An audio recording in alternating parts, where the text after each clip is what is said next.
Abaturage baturuka Kizibere na Cyanza mu murenge wa Mbuye mu karere ka Ruhango mu kiganiro bagiranye n'ikinyamakuru TV na Radio One bavuga yuko bafite ubwoba baterwa n'iteme cyangwa se ikiraro cyangiritse gihuza imisozi yabo. Bavuga ko iyo imvura iguye nta muntu n'umwe ushobora kwambuka iri teme. Iki ngiki akaba ari ikibazo bagejeje ku buyobozi bw'akarere ariko ntibwagira icyo bubikoraho. Gusa ubwo baganiraga TV na Radio One wabonaga ku masura yabo ari abantu rwose batishimye habe na gato, by'umwihariko ko iki kiraro gihuza iyi misozi yombi hari ikiraro gikunze gutuma ubuhahirane bugenda neza mu bihe by'izuba. Gusa bakaba basaba leta ko iki kiraro cyakorwa.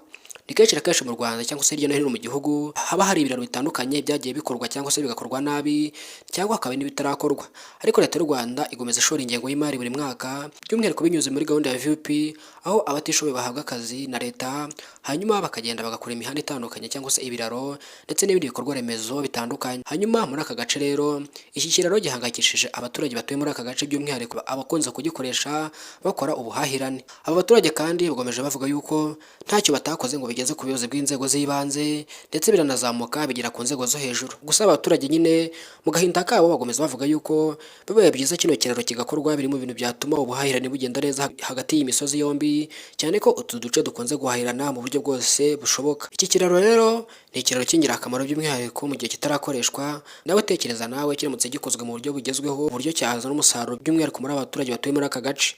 Iki kiraro ni ikiraro ubona ko ari ikiraro kiri ahantu habi cyane ndetse akaba ari ikiraro giteye ubwoba, by'umwihariko gishobora no gushyira mu byago uwahanyura cyangwa se bagikoresha nabi. Rimwe na rimwe ushobora no kwisanga uri mu kangaratete, aho abaturage bagomeje batangaza yuko mu bihe bitandukanye bagiye bakora impanuka za hato na hato, rimwe na rimwe rwose hakagira n'abasiga ubuzima. Iki kiraro gihangayikishije abaturage bo muri aka gace, bakomeza bavuga yuko bibaye byiza cyakorwa kugira ngo ubuhahirane bukomeze bugende neza ndetse n'impanuka za hato na hato zitandukanye zagiye biba mu bihe bitandukanye zagabanuka, byagiye binaviramo bamwe na bamwe impfu. Niba uri mushyashya kuri iyi shuri yitwa Taifa Rwanda, turagushishikariza gukanda subscribe cyangwa se sabone kugira ngo ujye udukurikirana umunsi ku wundi. Ciao ciao, naho mu nkuru itaha.